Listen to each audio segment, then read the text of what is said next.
Hey everyone, let's go to problem number 10 on AIME 2024. Not the alternate, but the first one. All right, so this is going to be using Symmedians and whatever.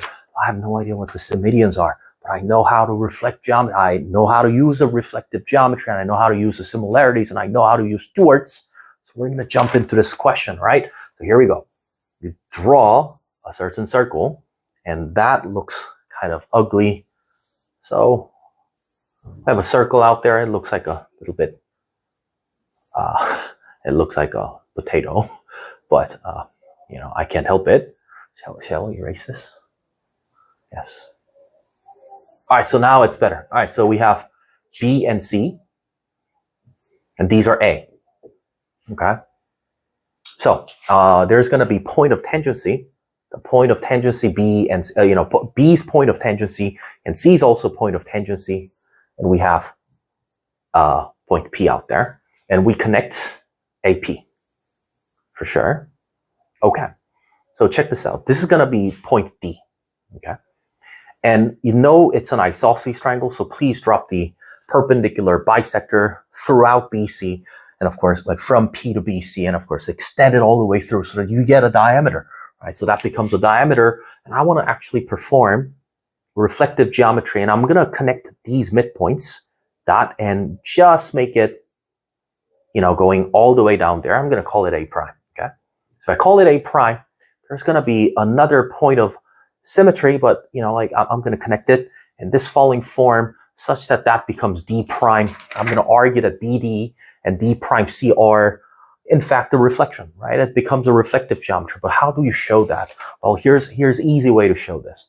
You know that if you connect BD and, like DD prime C form certain angle, and if they're collinear, they need to form the same angle out there because, it's cyclic, like that's a bow tie shape, and you can check that a DD prime and CD prime, they're arcs, and you can also check that BD and D prime, they're also the same arc, so we get the same angle.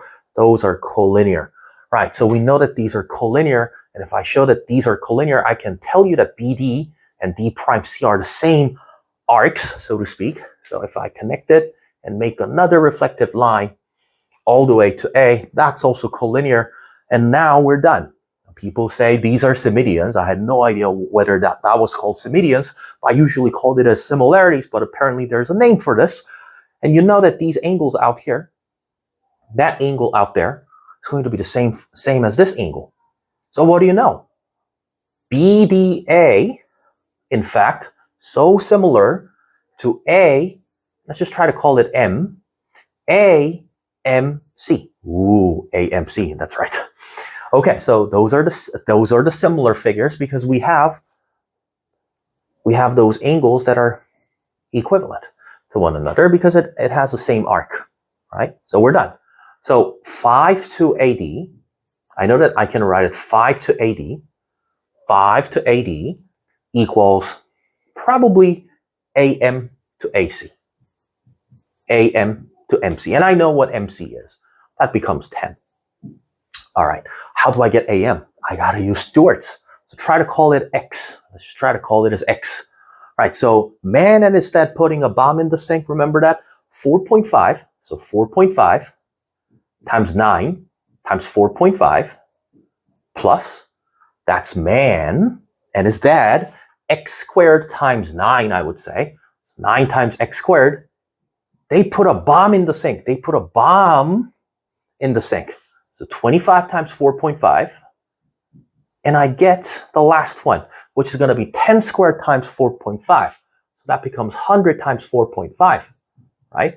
So if you cross out all those 4.5 and 4.5 and 4.5, of course, extra 4.5, I get 81 over 2 plus 2x squared equals 125. So I got 2x squared equals 125 minus 81 over 2, which is 250 minus 81. I would say that becomes 169 over 2, right? So you can check that x squared is supposed to be 169 over 4. So we're done. That means x equals 13 over 2. Right. So x equals 13 over 2. we're literally done by plugging those 13 over 2 onto AM. Right, so 13 over 2 times AD, which is going to be 50. And what do you know? That we get AD equals 100 over 13. The question was asking us to find out M plus N, so the answer must be 113, and that shall be it.